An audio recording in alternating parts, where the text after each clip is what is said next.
정말 양일간 굉장히 익사이팅한 게임이었습니다. 재밌었어요. 정말 네. 박력이 있었고요. 네. 모처럼 아주 갈증을 싹 해소시키는 자리를 뜰 수 없는 그런 명승부였습니다. 네. 우리는 그렇게 표현을 합니다. 롯데는 롯데스러웠고 네. 두산은 두산다웠다. 아, 롯데가 여태까지 작년까지만 보더라도 이런 경우가 많았거든요. 잘 끝까지 가는 것 같다가 끝에 가서 어떻게 뒤집히는 경우. 그래서 결국 고비를 못 넘기는구나. 그런 경우에 이제 롯데스럽다는 말을 쓰고 또 두산은 끈질기게 물고 늘어져 가지고 결국 승리를 한다. 그래서 이제 두산스럽고 한쪽은 롯데스러운 경기를 유감없이 보여준 첫 번째 경기가 아니었나.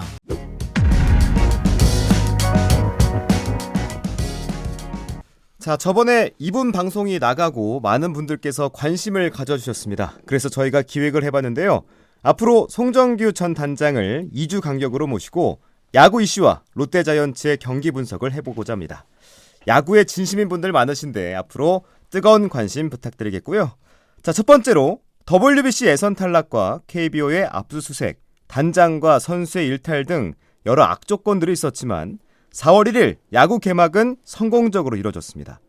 5개 구단 모두 10,000원 관중을 잃었다고 하는데 2019년 이후 최다 관중 기록이라고 합니다. 오늘 송정규 전 롯데자이언츠 우승 단장 모시고 야구 이슈부터 롯데 경기들 얘기까지 함께 나눠보겠습니다. 단장님 안녕하세요. 네, 안녕하십니까. 네, 자 개막을 앞두고 불거진 프로야구계 악재에 대한 의견을 먼저 묻고 싶습니다. 어떻게 보셨습니까? 네, 상당히 정말 WBC 참사에 이어서 한국 프로야구에 존망이 걸려 있는 시기에 네. 이런 불미스러운 일이 발생해서 매우 유감스럽습니다. 이것은 이제 어떻게 보면은 우리 야구계의 문제라고만 볼 수가 없는 것이 전반적인 우리 지금 사회의 도덕적인 해이 또 범죄에 대한 어떤 불감증 이런 것들이 이제 전반적으로 사회에 팽배하다 보니 네. 별다른 죄의식을 느끼지 못하는 데서 영향을 받은 면도 있지 않나 이런 걸 생각을 합니다. 스포츠계만의 문제는 아니다? 아니죠. 네. 그러니까 일단 남들도 다 하니까 나도 뭐 할 수 있는 거 아니냐.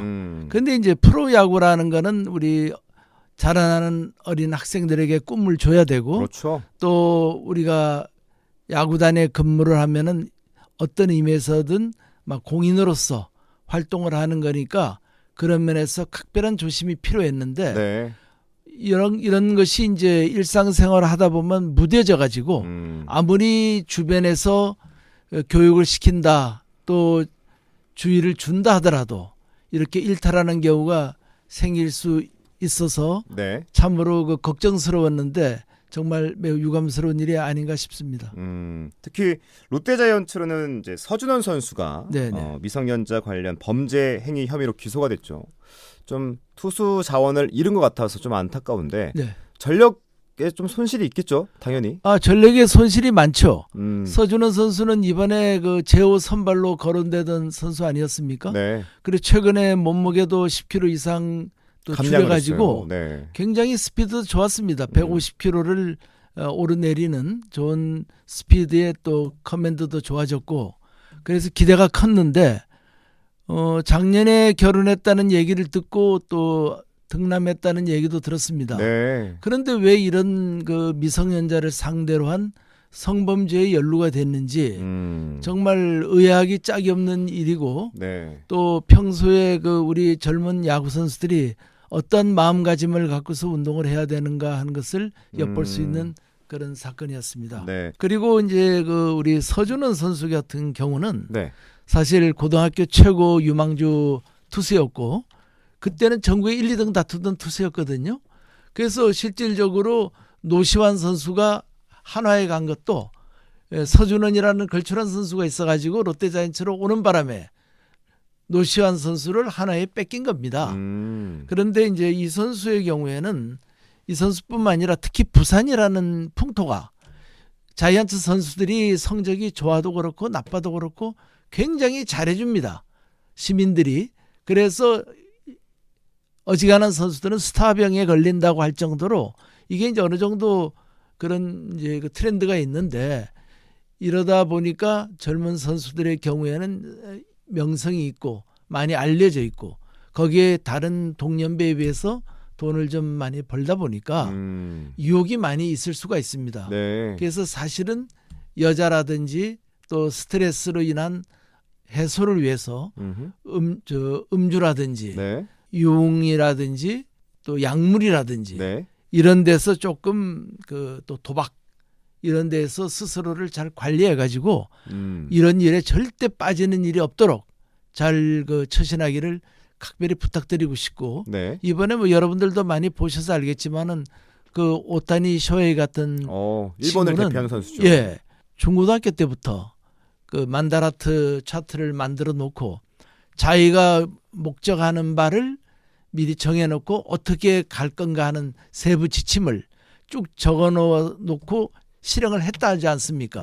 그 어린 나이에도 그렇게 해서 자기 관리를 철두철미하게 하고 있는데 네. 지금 우리나라의 야구 선수들은 야구 선수뿐만 아니라 운동 선수들은 그런 면에서 좀 부족하지 않나. 그래서 우리나라 선수들도 좀 그런 성숙된 모습을 보여주기를 부탁드립니다. 근데 구단 입장에서도 네. 뭐 관리를 한다고 하지만 네. 이 다 큰 성년들을 데리고 계속 그거를 관리할 수 있는 것도 아니고 어려움은 있을 것 같다는 생각은 들고요.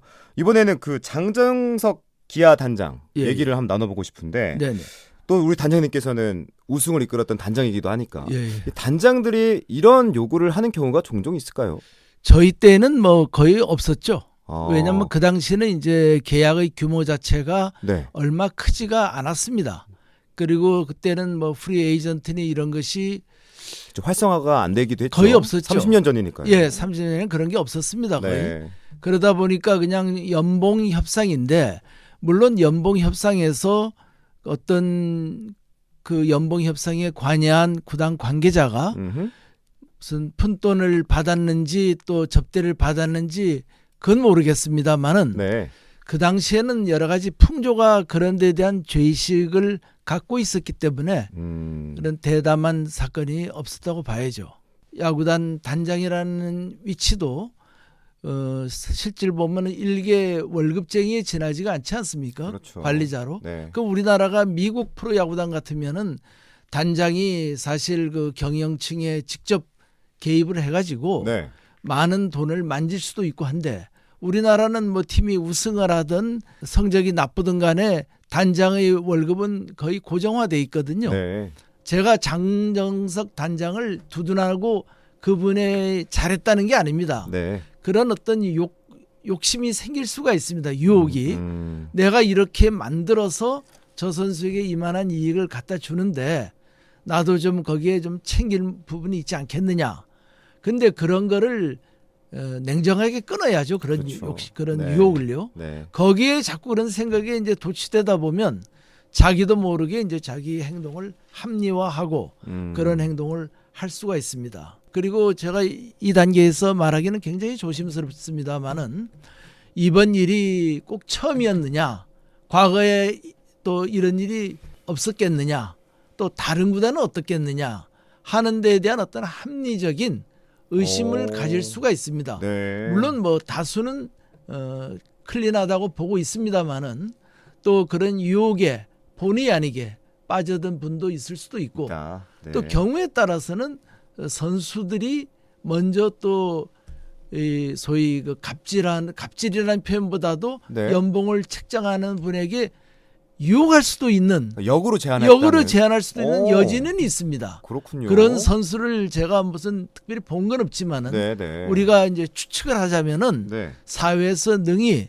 그 정도의 또 이런 그 머리를 굴릴 수 있는 사람들이 많이 있으니까 이제 너무 어떻게 보면 대의 명분이나 윤리성보다는 실리를 택하는 이런 경우들이 이제 많이 생길 수가 있어서 네. 차제에 한번 이런 문제도 깨끗하게 한번 전 구단 뭐 전수조사를 한번 해볼 필요가 있지 않겠느냐 싶은 생각이 듭니다. 네. 그래서 제가 그분들이 다 어떤 도덕적으로 문제가 있다 이런 그렇죠. 뜻은 전혀 아니요, 아닙니다. 청렴한 선수와 감독들도 있을 거니까요. 왜냐하면 이게 사실은 이 언론에는 보도 안 되지만은 네. 많은 야구 팬들이 네.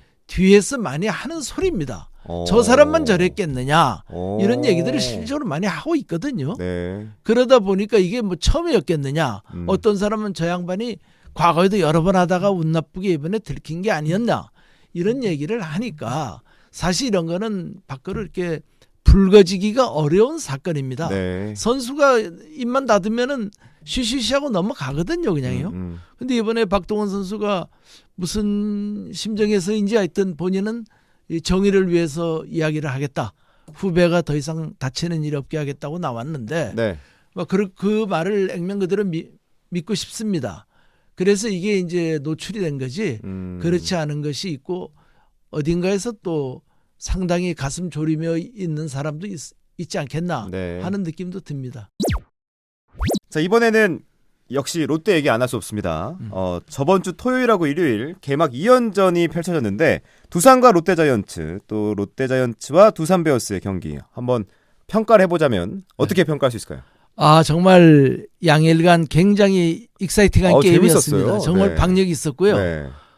모처럼 아주 갈증을 싹 해소시키는 자리를 뜰 수 없는 맞습니다. 그런 명승부였습니다. 네. 첫 번째 경기는 예. 11회까지 갔잖아요. 11회까지 네, 갔죠. 11회까지 갔는데 그래 이제 기세 좋게 처음에 두산이 1회에 3점을 내고 네. 자이언츠가 이제 2회부터 2회 1점 내고 이제 4회 5회인가 네, 역전을 3점 3점씩 기록했죠. 내 가지고 8대 9까지 갔다가 9회에서 이제 그 1점을 롯데가 얻는 바람에 이제 9대 9가 돼 가지고 그렇죠. 다시 연장전으로 들어가서 11회 초에 네. 롯데 자이언츠에서 또 힘겹게 1점을 얻었습니다. 맞습니다. 그런데 11회 말에 네. 로하스 선수가 3점 워크오프 홈런을 때림으로써 끝내기 네, 홈런을 끝내기 때림으로써 결국은 이제 롯데가 분루를 삼키지 않을 수가 없었거든요. 맞습니다. 그걸 보면서 이제 우리는 그렇게 표현을 합니다. 롯데는 롯데스러웠고 네. 두산은 두산다웠다. 아, 롯데가 여태까지 작년까지만 보더라도 이런 경우가 많았거든요. 잘 끝까지 가는 것 같다가 끝에 가서 어떻게 뒤집히는 경우. 그래서 결국 고비를 못 넘기는구나. 그런 경우에 이제 롯데스럽다는 말을 쓰고 또 두산은 끈질기게 물고 늘어져 가지고 결국 승리를 한다. 그래서 이제 두산스럽고 한쪽은 롯데스러운 경기를 유감없이 보여준 첫 번째 경기가 아니었나. 네. 이리 생각하고 이제 두 번째 경기는 일요일 경기. 예, 뭐 투수전 아닌 투수전이 됐는데 네. 그 두산 투수와 롯데에서는 이제 나균환 선수가 나왔지 않습니까? 잘 던졌어요. 그래서 저는 그런 생각을 해봤어요. 이번에 WBC에서도 네. 오히려 어설픈 그런 우리나라 강속구 투수들 나가서 프리배팅 하듯이 맞는 것보다 네. 나균환 같은 저런 선수 또 롯데를 전 치면 좋았어요. 이인복 같은 선수 네, 네. 이런 선수가 나가면 1, 2회는 충분히 안 막았겠나. 뭐 오래 가면 맞겠지만은 그래서 그런 성도로 그런 정도로 주의 깊게 봤는데 네. 나균환 선수가 굉장히 많이 발전을 했더라고요. 오. 여유도 있고 네. 또 이렇게 타자 상대로 이 플레이하는 것이 상당히 뛰어났다. 그래서 굉장히 감명이 깊었고 그리고 1차전에서 전혀 안타를 치지 못한 한동희 선수. 그렇죠. 사실 굉장히 거기에 이제 사람들이 불안하게 생각하고 한동희는 역시 한동희구나 했는데 저는 그렇게 생각 안 합니다. 저는 한동희 선수가 금년에 굉장히 잘할 것 같습니다. 그래요? 예, 오히려 그 이대호 선수 정도까지는 못 갈지 모르지만은 그런 어떤 공백은 충분히 메울 수 있지 않나 그런 생각을 하고요. 그리고 4번 타자니까요. 또. 예, 롯데 4번 타자인데. 결국 7회에서 이제 전준우 선수와 또 고승민 선수를 1루에 놓고 네. 이제 좌중간을 뚫는 2루타로서 2대0 결승타를 올렸지 않습니까? 그렇죠. 그렇죠. 그래서 아마 자신감도 많이 회복되었을 거라고 봅니다. 그리고 요즘은 한동희 선수 맞아 나가는 타구가 굉장히 타구 질이 좋죠. 네. 그래서 아마 그리고 거의 다 워닝 트랙 앞에서 잡힐 정도로 장타자입니다. 그리고 이번에 이제 박흥식 코치가 주로 홈런 타자로 키우기 위해서 네. 이 발사 각도를 이제 가장 홈런에 맞는 각도를 조금 올려치는 그래요. 그 훈련을 했다고 합니다. 그래서 이번에 이제 한동희에 대해서 기대가 크고 단지 조건이 있습니다. 한동희 선수는 3루수로서 수비를 수비할 잘해야 때. 예. 수비가 아. 불안해지면 타격 자체가 또 흔들립니다. 네. 그래서 왜냐하면 이제 사람이 소심해지니까 수비를 하게 되면은 타격에 영향을 안 받을 수가 없거든요. 네. 그것이 분리되는 강심장도 있는데 이제 한동희 선수는 그게 안 되더라고. 그래서 한동희 선수가 수비를 좀 완벽하게 잘해주면은 수비는 보완할 필요가 있겠군요. 굉장히 좋아질 수가 있다고 저는 그렇게 생각을 합니다. 네. 그리고 이제 이번에 롯데자이언츠를 뭐 단 2경기니까 크게 뭐라고 지금 말씀한다는 거는 시기상조지만은 그렇죠. 굉장히 팀이 정말 탄탄해졌다. 음. 그리고 안권수가 그렇게 썩 잘하는 선수는 아니었는데 사실 두산에 있었죠. 예, 네. 두산에서 이제 병역 문제 때문에 할 수 없이 방출돼서 자의반 타의반 방출된 선수인데 이번에 굉장히 이제 초반전에 활약을 잘해주니까 잘했어요. 이틀 동안. 1번부터 9번까지 피해갈 자리가 없더라고요. 네. 과거에는 한 6번까지 치고 7, 8, 9는 이제 쉬어가는 타선이다 했는데 이번에는 이제 유강남, 노진혁, 황성빈이가 이걸 맡아주니까 꽉 찬 느낌이 들어서 상당히 안정됐구나. 네. 그리고 이제 우리가 항상 얘기하지만은 캐쳐라 투수 또 유격수 센터 소위 센터 라인이 강해야 팀이 강해진다 하는데 그런 면에서도 이제 상당히 안정감이 있고 그래서 롯데는 막 투타에 걸쳐서 상당히 많은 이 단점이 보완됐다 이렇게 볼 수가 있겠고 박세웅 선수가 WBC에서 보여준 그 정도 실력을 계속 유지할 수 있다면은 이번에 아마 롯데는 좋은 성적 막 한 5, 6등 네. 그 정도 선은 최소한도 지키지 않을까 이 정도로 봐집니다. 단지 이제 걱정되는 게 네. 스트레일리 선수가 이제 35이라는 투수로서는 이제 조금 나이가 있네요. 에이징 커브에 들어갔고 또 찰리 반스 같은 선수는 작년에 보니까 그 후반전에 굉장히 방어율이 높아졌습니다. 전반전에는 거의 언히터블 정도로 강한 투수였는데 네. 그래서 이제 그 두 선수가 과연 금년에 어느 정도 갈 수 있느냐 이게 이제 큰 문제고 지금 뭐 아시다시피 예상했던 서준은 빠지고 또 누굽니까 이민석 선수도 팔꿈치 부상 네. 또 이인복 선수 빠져 있고 이렇게 이제 한 김유영 선수 LG로 또 가버렸고 그러다 보니까 한 4명 정도가 빠졌어요. 이제 들어온 선수는 이제 한현희 선수 이제 좀 눈에 띄는 선수는 이 정도 들어왔는데 조금 나균환 선수가 계속 좀 이 페이스를 유지해주고 그러면 아마 좋은 결과가 나오지 않을까. 단지 이제 중간 개투가 좀 불안하다. 김도규라든지 네. 또 구승민, 최준용 이런 선수들이 아직까지는 정상에 못 올라온 느낌이 좀 듭니다. 그리고 김진욱, 좌한이 빨리 좀 좋아져야 될 텐데 네. 아직까지 좋아진 그런 징조가 보이지 않고 단지 이제 요즘 뭐 난놈으로 지칭되는 이태현 선수가 야, 또 완전 노련한 모습을 보여줘가지고 희망을 보여주니까 네. 거기에 좀 기대를 갖고 있죠. 네. 그리고 이제 김민석 선수를 우리가 제2의 이정으로 키우려면은 계속 한 50게임이나 80게임 정도는 그냥 자주 성적에 출장을 관계없이 시켜야겠군요. 나가라 해야 되는데 이제 감독이 그렇게 가려면은 팀 성적이 어느 정도 5위 안에 들어야 좀 받쳐줘야. 받쳐줘야 그걸 하지. 성적이 나빠지면은 이제 여러 잡음이 나오거든요. 그렇죠. 김민서이가 레리 서튼 감독의 양아들이냐 이런 얘기까지 나올 수가 있으니까 그런 면에서 이제 김민석을 어찌 활용할까 네. 이런 것도 볼만한 거고 지금 작년까지만 하더라도 그 이제 레리 서튼 주위에 전부 외국인 감독들이 외국인 코치들이 포진해 있었거든요. 네. 근데 이제 그게 한국 실정하고 좀 잘 안 맞아가지고 일단 성적이 안 되니까 이번에 뭐 박흥식 수석 코치를 비롯해서 배영수 또 뭐 허삼용 감독하던 분까지 오고 주로 이제 한국 분으로 전부 바꿨지 않습니까? 네. 그리고 미국 코칭 스텝이 좋아하는 자율 야구에서 좀 약간 훈련도 강압적인 타율 훈련으로 왔거든요. 그래서 이런 게 얼마나 좋은 효과가 올지 이런 것이 이제 많이 궁금합니다. 네. 근데 아직까지 롯데에 대해서 이제 아쉬운 거는 네.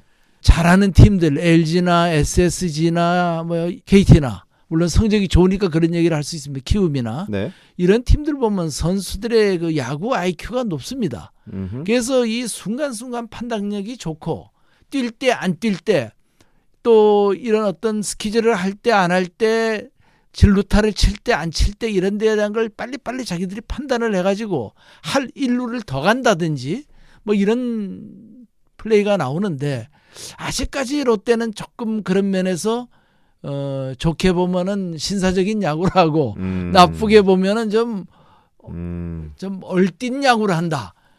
이런 게 좀 보일 때가 있습니다. 그래서 그래요? 승리를 하려면은 그런 면에 영악스럽게 달려들어서 센스 있게 해야 된다. 빈틈을 그쵸? 네. 파고들어야 되는데 그런 면이 좀 많이 부족하지 않나 이렇게 보고 있습니다. 이제 과연 레리 서튼이 이번에 이제 횟수로는 3년째 들어가는데 네. 이제 원만하고 또 노련한 용병수를 보일 수 있을런지 그게 굉장히 의문스럽습니다. 네, 두산은 네. 짧게 네. 이승엽 감독은 어떻게 잘 데뷔했다고 보십니까? 뭐 글쎄 아직 연착륙을 한 것 같은데 아직은 알 수가 없죠. 아직 두 경기밖에 안 했으니까요. 예, 그렇죠? 두 게임 갖고서 알 수가 없죠. 네, 뭐 개막전 승리까지는 이뤄냈지만. 예, 근데 뭐 그 벤치에서 앉아 있는 모습은 그럴듯하게 거리가 있어 보입니다. 여유가 있고요. 좋습니다. 롯데는 앞으로 2주간 예정된 경기가 오늘부터 SSG, 그다음에 KT, 다음 주는 LG, 삼성 순으로 이어지는데 이 경기들은 좀 어떻게 예상하십니까? 아, 굉장히 어렵네요. 이번에는 지금 여기 SSG, KT, LG가 전부 그 4강 안에 드는 팀으로 지금 보여지고 있거든요. 네. 그래서 사실 SSG, KT, LG, 삼성 이 삼성은 조금 제쳐둔다 하더라도 네. 이 세 팀을 상대로 50% 승부를 갖고 오기도 좀 어렵지 않을까. 그래서 저는 한 4승 5패 정도로 끝나지 않을까 4승 이렇게 5패. 생각을 합니다. 9경기 중에. 9경기 중에. 그리고 삼성은 네. 작년에 그 선수단을 별로 보강하지 않았다 해가지고 외부의 평은 굉장히 혹평을 하는 분들이 많습니다. 네. 거의 뭐 최하위가 아닌가. 근데 저는 그렇게 안 보는 게 그 박진만 감독의 그 감독? 용병술이 네. 굉장히 초보 감독으로서는 뛰어나더라고요. 그리고 또 안정감이 있고 그리고 이번에 뭐 본인도 그 얘기를 많이 합니다만은 얼굴이 매우 새카맣게 탈 정도로 강운을 많이 했고 훈련을 또, 많이 했군요. 예, 많이 했습니다. 그리고 구자욱 선수도 작년에 그 돈을 굉장히 많이 받았죠. 올해 장기 계약을 하면서. 네. 그런 것으로서 120억인가 아마 받은 거로 기억하는데 그런 정도의 그 보답을 전혀 못했거든요. 그래서 아마 구자욱 선수도 굉장히 이번에는 칼을 갈았겠는데요. 칼을 갈았습니다. 그런데 이제 이번에 초반전에 보니까 수아레즈 선수와 또 뷰캐넌 투수들이 아직은 이 정상 그 컨디션을 잡지 못한 것 같습니다. 그래서 그게 제일 걸리죠. 빨리 이제 회복이 되면은 삼성하고 또 우리가 크게 안심할 정도는 아니다. 근데 이번에는 뭐 우리 어나운서님께서도 아시겠지만은 네. 전부 팀들이 다 비슷비슷해가지고 잘해요. 예, 누가 1등을 할지 정말 잘하던데. 누가 못할지 이거는 뭐 다른 얘기지만은 네네. 한화 이글스도 왕년의 한화 이글스가 아니거든요. 끝에 가서 조금 뒷심이 떨어져가지고 마무리 투수들이 조금 부족해서 역전패를 당하지만은 그 최은성 선수 한 사람이 들어와가지고 노시환 선수도 업그레이드 시키고 네. 굉장히 잘하고 있더라고요. 그래서 올해는 정말 한치 앞을 알 수 없는 그런 흥미진진한 게임이 계속 이어질 것 같고 그래야 또 한국 프로야구계의 또 흥행에 많은 도움이 될 것으로 생각을 합니다. 네. 그리고 SSG의 경우에는 이제 투수들이 네. 지금 외국인 투수 그 로메로는 장기 부상에 들어갔고 어깨를 다쳐가지고요. 또 맥카티는 그 보니까 별로 위력이 없어요. 신장이 173cm라서 좀 강속구 투수로 작다. 그래도 150km를 던진다고 해서 기대를 했는데 네. 상당히 그 좀 허둥대는 모습이 그렇게 위협적인 투수는 아니더라고요. 그러다 보면 이제 SSG가 투수진이 안정될 때까지 조금 이제 타격은 문제가 없는데 투수진에서는 좀 고생을 할 것 같고 또 LG 같은 경우는 이번에 이제 염경엽 소위 제갈량으로 불리는 그 그렇죠. 염경엽 염갈량이라고 감독이 불렸던. 왔는데 네. 과연 그분의 용병술이 얼마나 또 발휘를 할 건가 기대가 큽니다. 네. 그리고 KT는 소위 말해서 이제 저는 강백호, 강백호 그다음에 선수. 그 외국인 타자 알포드, 강백호, 알포드, 박병호 이니셜을 따서 KAP 소위 캡 타선이 이게 가공할 만하더라고 정말. 정말 이건 다른 팀하고는 비교가 안 될 정도로 엄청 무서운 타선이네요. 엄청 무서운데 네. 2번, 3번, 4번 네. 장성호는 조금 한 단계 떨어진다고 보더라도 그래서 초반전에 KT 걸리는 것이 그리고 KT에는 또 벤저민이라는 남국 물약의 또 사우스포가 있고 네. 소선가요? 또한 투수도 대단히 뛰어난 선수입니다. 그래서 사실 슐서 선수도 굉장히 뛰어나기 때문에 네. KT도 굉장한 강팀이 아닌가 이렇게 봐집니다. 네. 네. 자, 앞으로 저희들과 네. 이제 이슈인사이드 구독자들 또 이슈인사이드 청취자분들을 2주 간격으로 만날 텐데 네, 네. 어떤 각오 또 어떤 마음가짐으로 이 방송에 임하실 건지 간단하게 소개해 주시면서 마무리하겠습니다. 예, 저는 그렇습니다. 뭐 그냥 스포츠 신문이나 일반 기사화된 거를 나열할 바에야 별 의미가 없지 않느냐. 그래서 사실 야구인 선수 출신들이 보지 않는 그런 쪽을 좀 봐가지고 일반인들이 보이지 않는 부분을 중점적으로 좀 얘기를 해보고 또 야구계에서 같은 동업자들끼리 하기 어려운 그런 예의가 있으면은 저는 그런 거를 이해관계를 떠나서 우리 프로야구계의 발전을 위해서 이야기를 좀 하고 싶습니다. 그리고 이제 전문적으로 그런 프로를 맡게 되면은 연구도 좀 많이 하고 공부를 해서 나오도록 하겠습니다. 네. 자, 앞으로 2주 간격으로 예. 송정규 전 롯데자이언츠 우승 단장 모시고 방송을 해볼 텐데 저희들도 기대가 많이 되고요. 단장님도 많은 준비와 기대가 있으실 거라고 생각합니다. 앞으로 잘 부탁드리고요. 2주 간격으로 저희 함께 방송하면 좋겠습니다. 자, 지금까지 롯데자이언츠 전 우승 단장 모시고 함께 얘기 나눠봤습니다. 송정규 단장과 함께했습니다. 단장님 오늘 말씀 고맙습니다. 네, 감사합니다.